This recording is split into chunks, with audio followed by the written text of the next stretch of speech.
Hello and welcome to the Room of Lives. I am your host, Neil. In this second part of my conversation with Carol and Jordon, I asked them about the trajectories of their lives, their childhood and life experiences, and the path that led them to their practice of psychedelics-mediated therapy.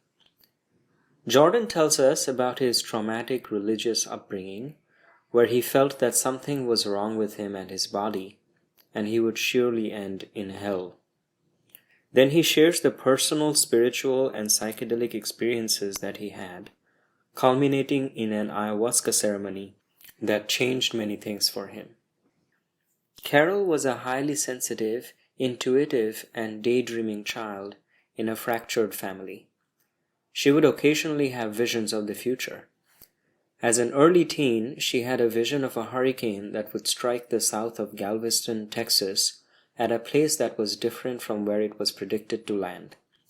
She tried to call the news, but ended up being exorcised by a prayer group instead for her prophetic powers. We then talk about how her psychedelic experiences completely rewired her relationship to her pain from arthritis and withdrawal from opiate medication. If you enjoy visiting the Room of Lives, consider donating Ether, DAI, or other Ethereum-based coins to abranil.eth. That's abranil.eth.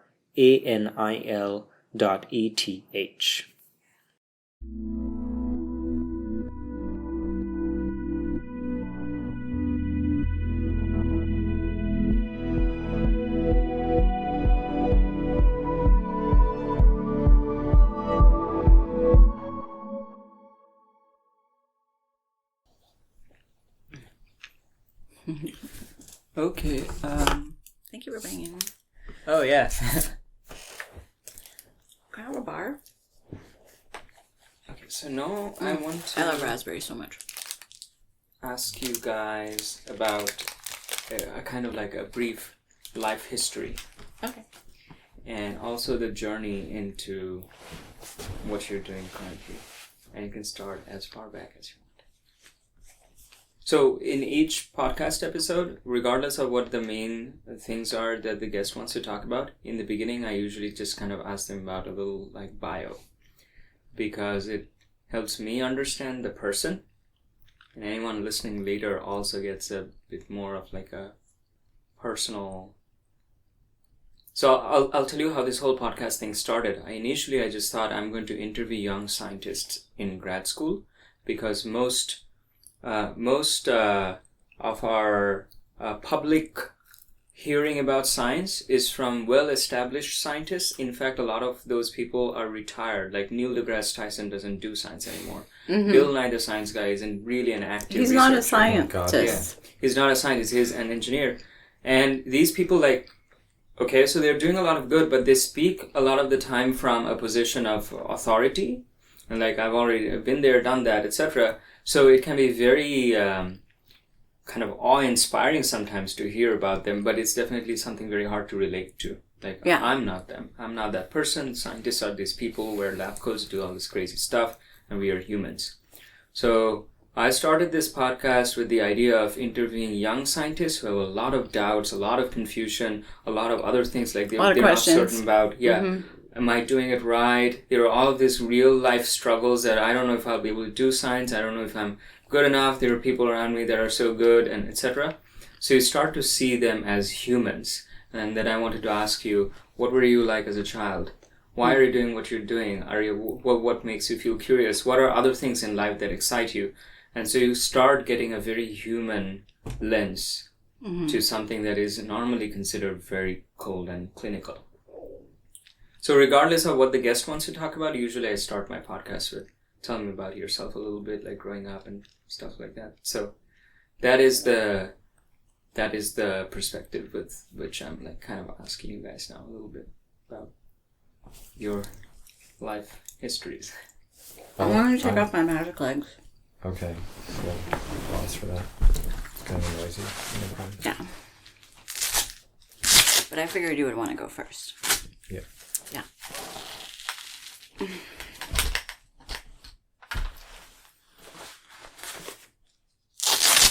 hard to be comfortable on the sofa with these things on. No, it's hard to be comfortable with these things on. Okay. So, my name is Jordon Stanford. I'm 36. The person that I was even like 4 or 5 years ago never would have imagined that I'd be here now. And certainly from a very young age, I was in a very restrictive environment, very, very, very wounding, traumatizing, and re-traumatizing kind of environment. Some of that involved just the coldness of adults around me, or them not having their own needs met, and so they try to get their needs met through me. Some of it was pretty hardcore fundamentalist Christianity, sort of kind of with a Pentecostal side to it, with speaking in tongues and believing in miraculous things, but also believing in a very kind of bipolar, borderline Yahweh Punisher figure. Harsh God. And then there's this kind of confusing dude named Jesus who's like his son, and he gets killed, and it's all like strange. Like you're told you're given unconditional love, but if you do these certain things, you're going to end up in hell. Does God still love you if you're in hell? Does it matter, because you'll be eternity? So I grew up believing in hell and that I would probably end up there. So constant fear and dread in my life. And took me a long time to even begin to organize myself, even begin to know what I wanted and to get in touch with my heart. So I only started to come out of that fundamentalist Christianity around age 20, 21. I have a question.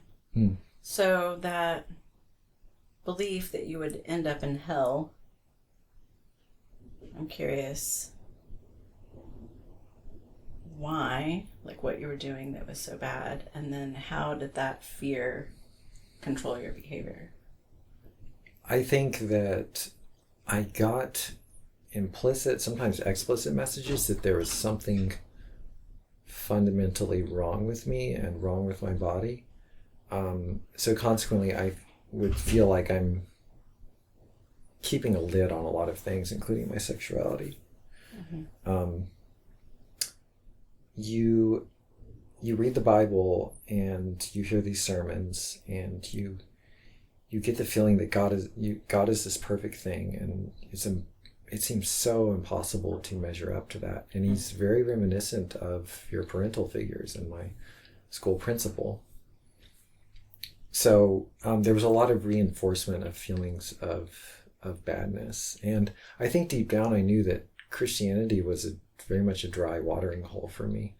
And it took me a while to actually commit to it. I committed to it when I was 11, prayed the prayer and all that. And that was like a form of suicide in a sense, where I'm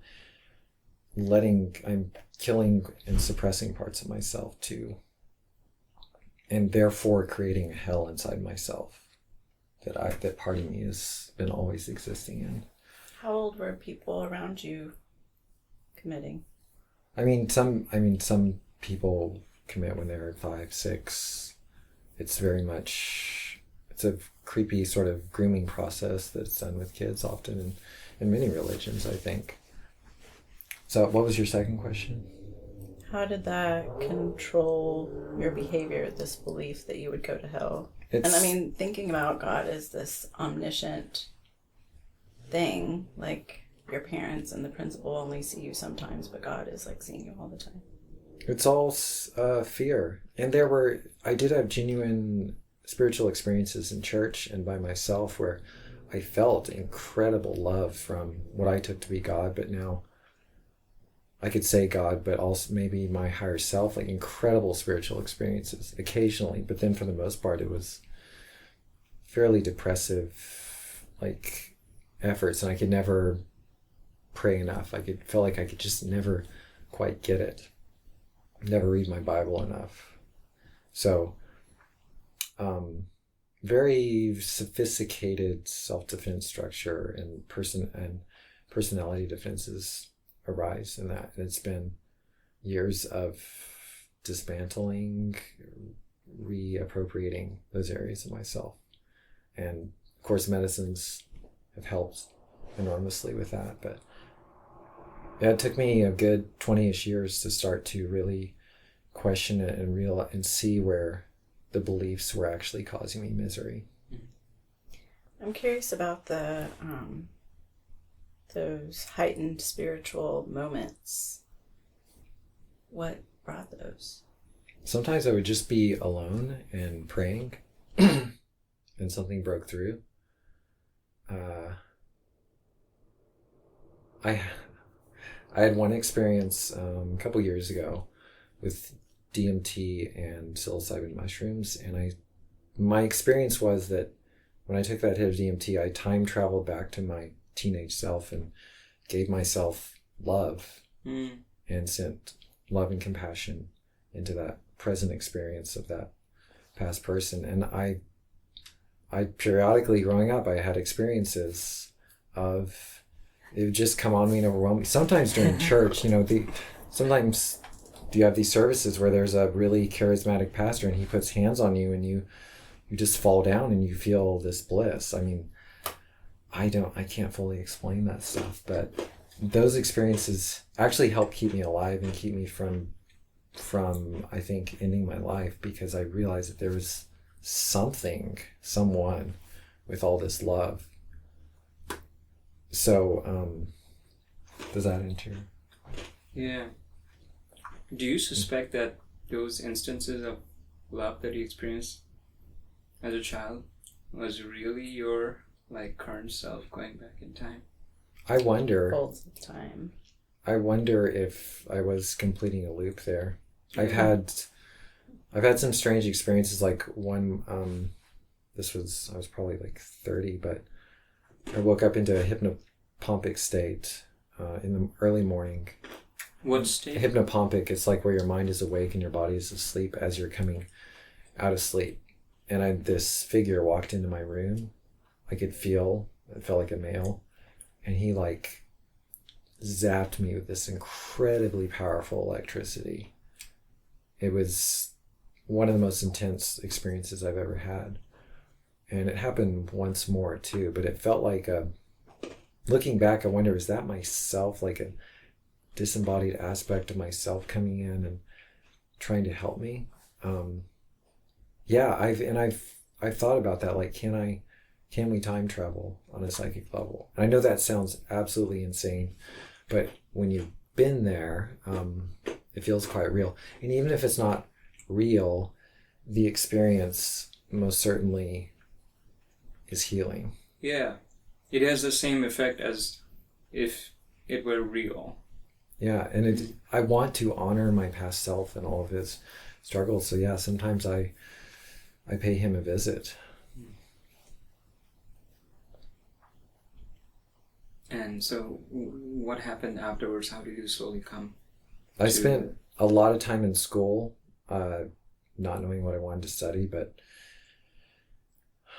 moving through various majors and just using Rattle school. Off some of majors. Let's see. I majored in marketing, then criminal justice for a semester, and then geographical information systems at Texas State for a semester or two, and then finally settled on photography because that was something that I actually loved and was helping me heal and find myself.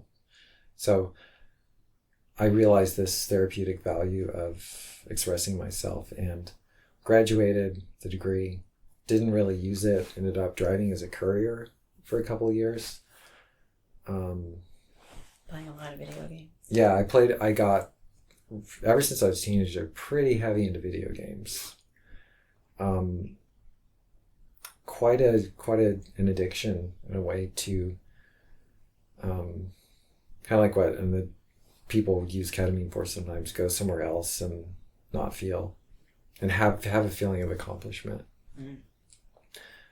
So yeah, and then I realized, well, I love psychology. I love Carl Jung's ideas and all the all the depth psychology stuff. So that I finally, after I was hating my job so much and feeling so uncomfortable with it, I was like, well, why don't I just go for a master's in counseling? Still not knowing where it would fully lead me. I thought it would just be some intellectually based talk therapist. I was still very much in my head. And then end of 2015. Had you had therapy? Oh yeah, and I started therapy? Yes, I started seeing a Jungian analyst for several years. And that was super helpful. While you were a career? Yeah. It was super helpful seeing a Jungian analyst and getting in touch with my inner world and being able to talk about my dreams. And it actually helped prepare me for doing work with medicines, because if you're going to take psychedelics, you got to get involved with Carl Jung somehow and read some of his ideas, because they really prepare you for the enormity, the depth of the unconscious, which is a lot of what you encounter in psychedelic journeys. So I could see sort of a preparation that I was going through unconsciously to do some of the work that I would do. And then I went through school and never really knowing, through my master's program, never really knowing, like, where do I want to take this?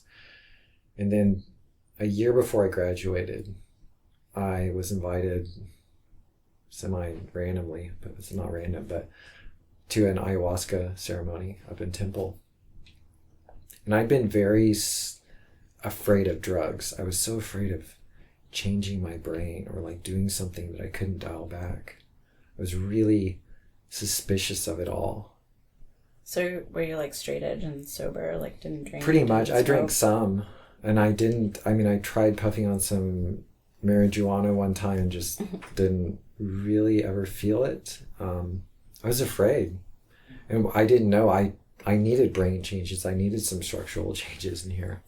So I went to this ayahuasca ceremony, and it was so far beyond what I expected. It was this heart-opening experience, feelings of compassion for myself that feelings of connecting to my memories, something I've always had trouble with, I'd never experienced anything like that. And a feeling of a presence there inside me, helping me and feeling compassion for me. Not totally novel. I'd kind of had that with some of the God experiences, but this was feminine and very sophisticated information coming through. And it felt like it was not only helping me heal, but setting me up for my work. And these incredible messages coming through, some of which I haven't shared much with people.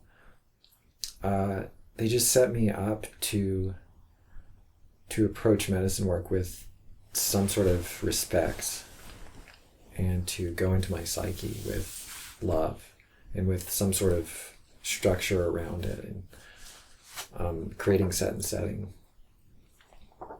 So from there, after ayahuasca, it was kind of balls to the wall and with trying to heal myself, and it can get a little crazy, and I brought up material sometimes. It was just, there wasn't the structure to deal with. There wasn't the community or mentors or therapists to help me deal with it. Or there maybe were people near me, but I didn't find them for a while. So some of it got pretty hairy and scary, but I always made a point to include my body as part of the process and stay engaged with exercise and eventually taking up yoga. So it's totally like that first ayahuasca experience upended everything. I knew that I couldn't do therapy the way I thought I was going to do it, because I experienced years worth of healing, and you always hear this from people. I experienced years worth of healing in a few hours, and it set me on this path. It wasn't even a high dose of ayahuasca. I took 2 that night and purged a little bit on the second, but it felt, if I could compare it to something, it kind of felt like MDMA in that sense of defenses lowered and the love comes in. And I thought, how can I go back to doing how can I go out and just be a regular talk therapist and throw out my shingle? And I had the feeling I had to create something else. I had no idea what it was. I'm still learning that. But it's not, that process of working with people and helping them heal is not at all indistinct from my own process of healing. And I'm not putting myself up on a pedestal as someone who's figured a bunch of stuff out, or I have these certain answers about a bunch of things. It's always in process and always learning and unlearning. Yeah, that's cool. And what about you? I need a minute to absorb all that.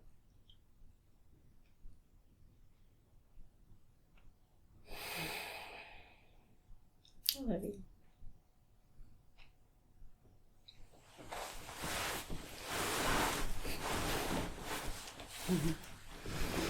I need some more. That was a lot. So I'm just gonna, I need a minute.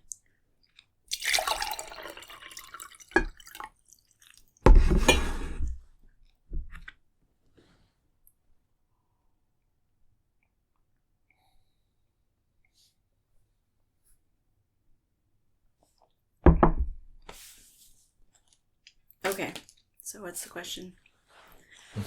Your life history.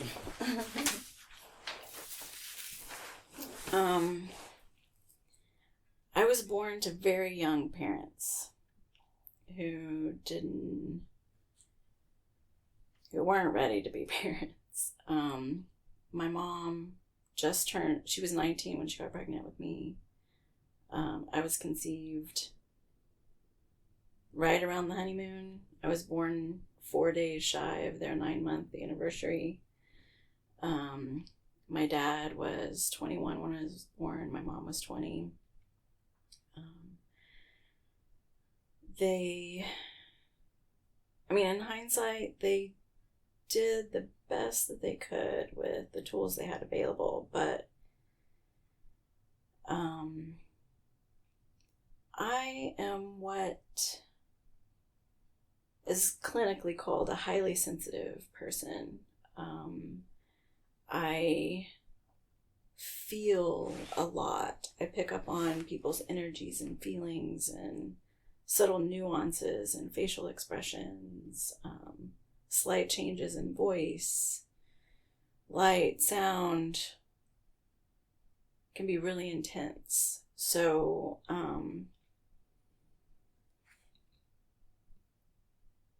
it is said that I cried a lot when I was an infant. And I think it's because my parents, well, they both smoked, so that was probably annoying to me. But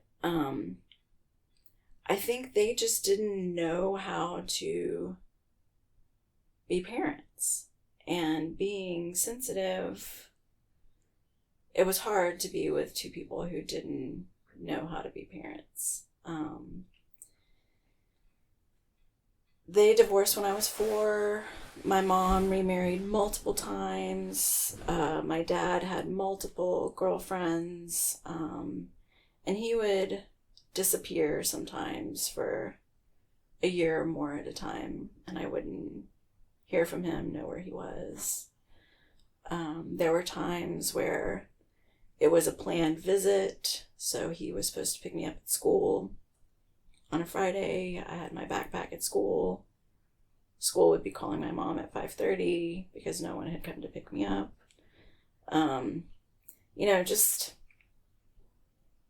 shit from, the adults around me not really able to show up for themselves. So how could they show up for me? And my mom would tend to date men who were pretty emotionally distant, unavailable, mean, even in the way that they would relate to me and punish me. So I was an only child. So I spent a lot of time by myself.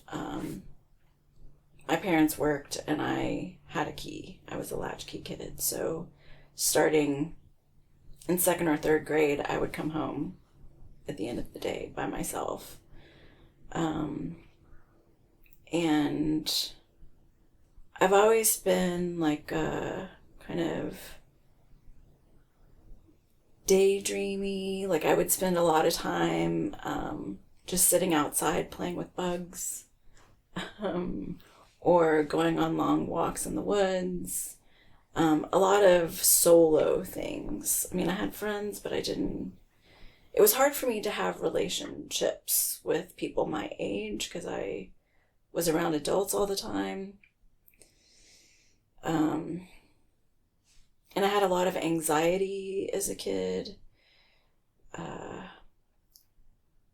One big thing that happened when I was a toddler before my parents' divorce, and this probably precipitated, my dad was also an alcoholic and started drinking really heavily after this happened. There was a big hurricane. We were living in Houston. Me and my parents were born in a tiny, tiny town where most of their families came from.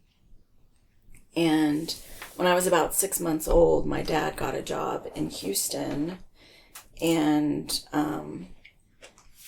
by this point, his father and his uncle lived in Houston. So we had family there. So they moved to Houston. And I lived on a street with my uncle and my aunt and my cousins. And that was a really beautiful time in my life. I have really fond memories of that. And then the hurricane came and destroyed our house. We lived in a trailer park. And our house, I have some images and memories of it. I was only 3, but I remember the sound of the wind and the crumpling sound of my mom's car getting pushed into the front door so we couldn't get out of the house that way.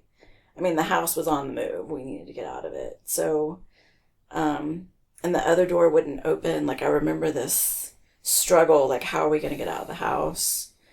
And I think that was one of my first big traumas that happened in my life. And then,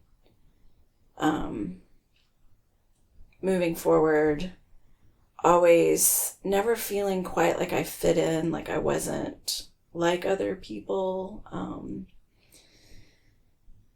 just because of my level of intuition and sensitivity.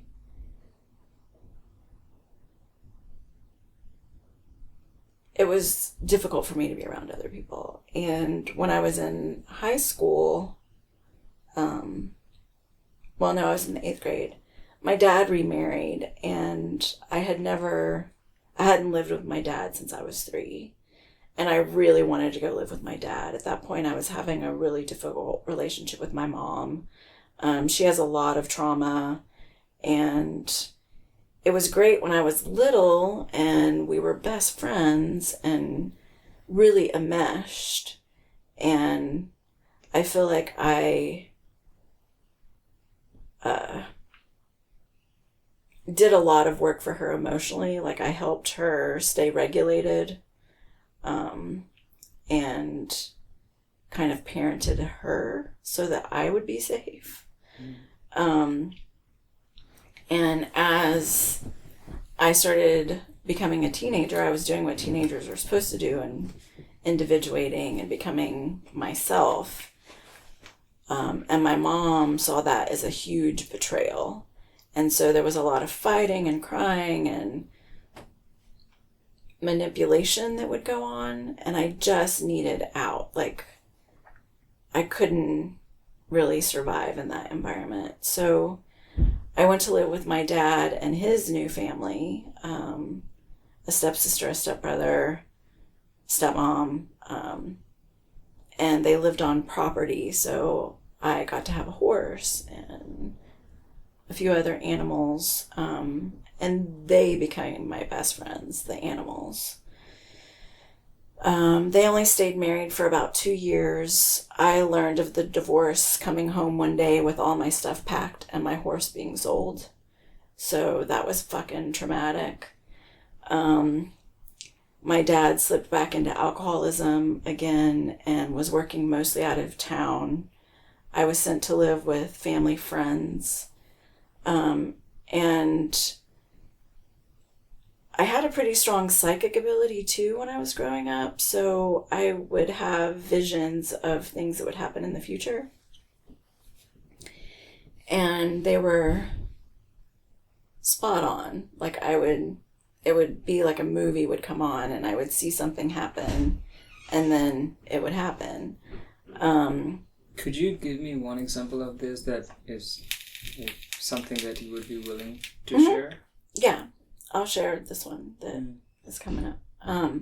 So it was the summer, and of course it's hurricane related, this insight that I'm getting, but I had been watching the news, and a hurricane was being predicted to hit the Texas coast, south of Galveston, like, I can't remember the city, but they kept saying that it was going to happen there, and then they even started doing an evacuation because it was a really big storm. And I knew in my being, like, I could see a map of where the hurricane was actually going. And it wasn't where they were predicting. And that I saw people dying because they weren't able to get out. And so the woman, the family friend, like, this was a woman that my parents had known since high school. I lived in a small town called Splendora, Texas. That's And very Christian community, she was very religious, had a prayer group of women that would come over. They would take turns whose houses the prayer group would meet at, but about once a month it was at her house. Anyway, so I told her, well, first I called my mom and I'm like, Mom, I'm having this image that this hurricane is going to kill a bunch of people because it's going to make landfall in a different place than they're predicting. And she's like, okay, well, what do you want to do about it? And I'm like, I don't know what I can do. And I was like 13 or 14. And so I decided that I wanted to call the news and tell them. And yeah, the laugh. And so I needed to know where the phone book was because I'm laughing because it's super interesting. Yeah. Pre-internet, so I needed a phone book. It was a party line in the small little town that I lived in, so whoever wants to be listening to this phone call can listen. And then I also had to ask permission to use the phone because we had very strict times that we could use the phone.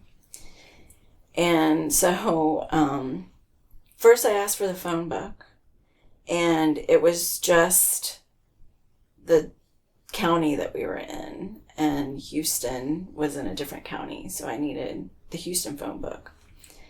And she keeps asking me why I want the phone book, and I'm like, I want to call the news because, and I tell her that I'm getting this sense that the hurricane is going to go somewhere else and people are going to die because they don't have time to get out and da-da-da-da. And she was so freaked out by me sharing this that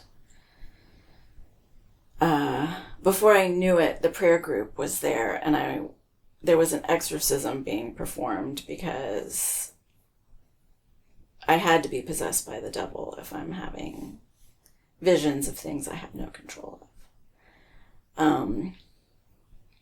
Since then, my psychic ability has been turned way down. Well, for a long time it was turned way down. And what was it that they actually did?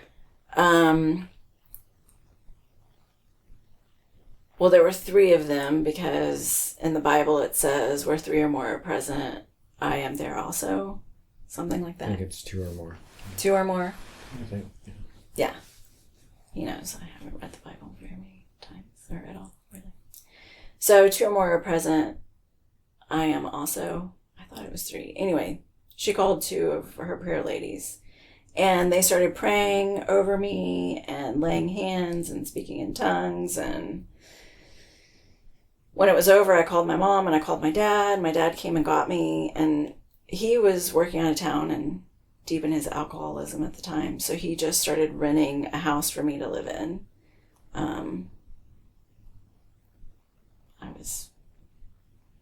I was 14 or 15 then. Gave me a car. I didn't have a driver's license, but I drove myself to school. Just started sending me money to pay all the bills. As soon as I could find a job, I got a job. But I basically lived by myself. What happened to the hurricane? Starting at that age. Exactly what I saw. It made landfall in a different place. No one had evacuated. 10 people died. And I kept seeing the number 10 in my vision over and over again in caskets. So... The vision that happened before the landfall. Yeah, the vision that I wanted the phone book for. Yeah. Happened. Yeah. The map that I'd seen, that's where the hurricane made landfall, and 10 people died because they weren't told. I mean, no one evacuated from that area. And then I made some new friends at school. By then I was in high school. And at that point, I was 15 or 16. One weekend, I smoked pot with a friend and didn't really feel it. So the next weekend, we smoked a whole bunch of pot. I got really, really high. I loved it. The next weekend, I did LSD. I started doing Robitussin, which is dextromorphine. Dextromethorphan. It is related to morphine molecularly, I think. And it's also very similar to ketamine. The experience, right? Just longer and Yeah. It's different pharmacologically, but yeah. Similar. And then I found MDMA or ecstasy, and I did a lot of ecstasy back in the day. Can we see the holes in your brain? No holes. I also discovered mushrooms around that same time, and I lived in a small town. There were many cows. I found this really great place to go and pick mushrooms. Oh, you picked your own mushroom. I would pick mushrooms by the garbage bags and share them with friends. That is like gold level unlocked. You can pick your own mushroom. East Texas. Yeah. And then when I was in my early 20s, I think 23, I moved to Austin with my boyfriend at the time, who had been accepted to a program at UT. And at that point, I had pretty much stopped recreational use of those substances. And when I was 26, I was diagnosed with rheumatoid arthritis, which is the particular version that I've been diagnosed with is known as aggressive progressive. Most people end up having a remission, or the disease really slows down. In 23 years, my disease hasn't gone into remission. And I've had multiple joint replacements. I wear leg braces. But that started when I was 26. And I did have the idea several times that I should do mushrooms. But I didn't really pursue it. And I was afraid of doing it because of my health. But knowing what I know now, my inner healer knew that that would probably be very helpful for me. For For my disease. The actual physiological disease, or how you were relating to it? Both. Okay. So I spent about 10 years, I like to call it my sleeping beauty phase, because before I got sick, I was studying medicinal plants, like herbs, and using them medicinally. And I had this firm belief that my body could heal itself, but medicine would inhibit its ability. So I didn't participate in Western medicine for the first 7 years of my illness, which is when the most damage typically happens, is in the beginning. So at the 7-year mark is when I went to the doctor again, and by then I had such severe joint damage that I needed joint replacements. And since then I've blended traditional medicine with alternative Eastern type medicines, which has been really helpful. I too, in my early 20s, and then once I got through that first 7 years of really, really sick, spent a lot of time in school not knowing what the fuck I wanted to do. Like, so many different majors, art history, massage. I thought I wanted to be a midwife for a while, herbal therapist, naturopath, like all these things. Therapist, maybe. Definitely a helper, healer type person. I really wanted to help people. I also had been a performance artist before I had gotten sick.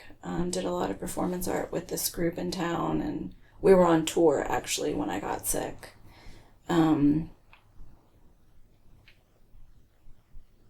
Then speeding forward, about 10 years post-surgery, I was in school studying social work, becoming completely obsessed about how trauma changes the brain and the HPA axis and how that impacts our entire nervous system and our physical health. I started being interested in epigenetics. Meanwhile, one of my good friends was working with a guide doing psychedelic work in New York and had attended the Horizons conference in New York and was just blown away with a lot of the research. And she felt like with the work that I wanted to do and my physical stuff, that I really needed to revisit psychedelics. And actually the last time I had used psychedelics recreationally was she and I were in a band together, and we were performing at a wedding and someone gave us LSD. So it was interesting that she's like bringing me back into the fold.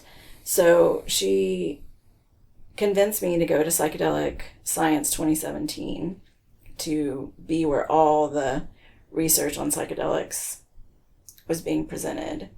And I left that conference with some LSD to start microdosing, doing the Fadiman protocol. And I knew that I needed to do ayahuasca. It was very clear to me. So I had done a holotropic breathwork workshop with Stan Groff there at the conference. And I knew that if I could find a holotropic breathwork community, all the doors would start opening. So I went to a weekend workshop doing holotropic breathwork. I met an interesting character there. When he found out that I'd been at the Psychedelic Science, he asked me if there was anything that I wanted. I had no idea what he was offering me. And finally, just being coy, I said, yeah, I want a medical doctor and a chemist to lead me through an ayahuasca ceremony. He swallowed hard, blinked, and said, really? And I was like, yeah, give me that. And he was like, okay, let me see what I can do. He came back a few minutes later and said, Tuesday afternoon, your phone's going to ring. Answer. It'll be an unblocked call. And I got a call from a medical doctor and a chemist who led me through an ayahuasca ceremony, or led me through ayahuasca. I did ayahuasca.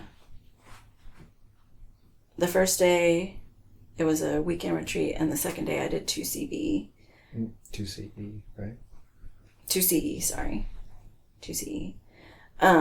Leading up to that weekend, I had to get off my medications, and I had been using opiate pain medications for 15 years. And I worked with my pain management doctor to titrate off. I had to be off for 3 days before going into the weekend, and it was really difficult. I was in physical and emotional pain from withdrawing from opiates, and not something I ever wanted to do again. And since that weekend, it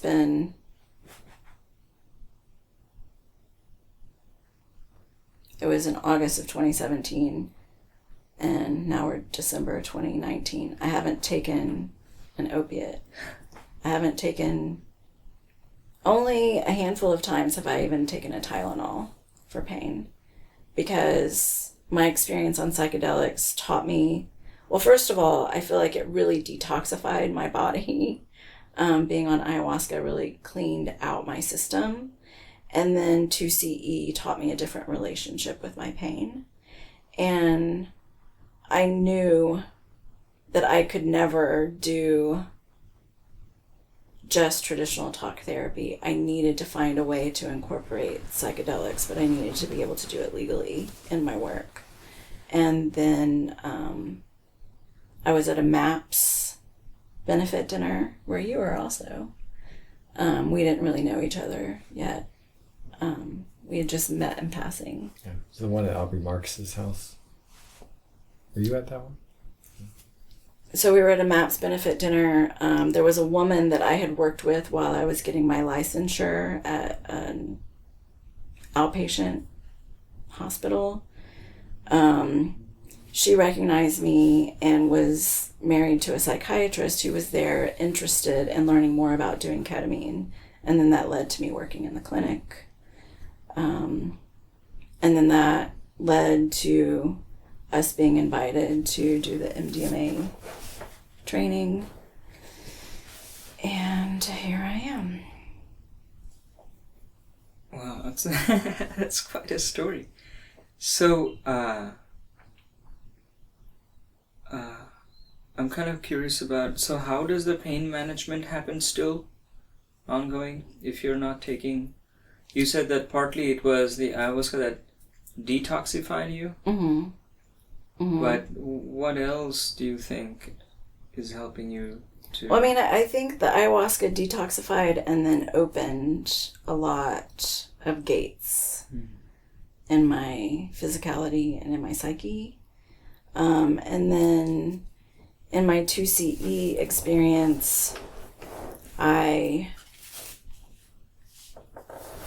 mean, looking back on it, I was interacting with my pain, like that part of myself, in that medicine journey, and understanding its origins, and it was an epigenetic origin. Understanding that all of my experiences matter, the pain, the trauma, all of it is important, and can be communicated without a pain signal. I don't have to resist the pain. I can just be with the pain. Pain is pain. Mm-hmm. I mean, if I tap into my body right now, I have pain, but it's not in the forefront of my experience anymore. It is kind of like breathing. Yeah. I notice it when I consciously go there. Yeah. And through my work since then with my teachers, and then on my own and with Jordon,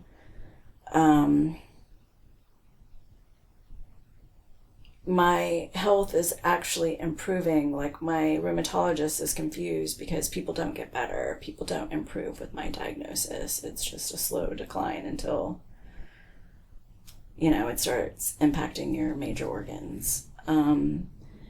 My numbers are better. My inflammatory markers are better. My body is stronger. I'm a completely different person than I was 2 years ago. So psychedelics have helped me heal physically, but also emotionally. And so it is my mission to share that work with other people. And I actually feel like it's what I was born to do, this work. Thanks for hanging out with us in the Room of Lives. In the final part of our conversation, we will discuss harm reduction, the war on drugs, yoga and psychedelics, transpersonal experiences, and religion.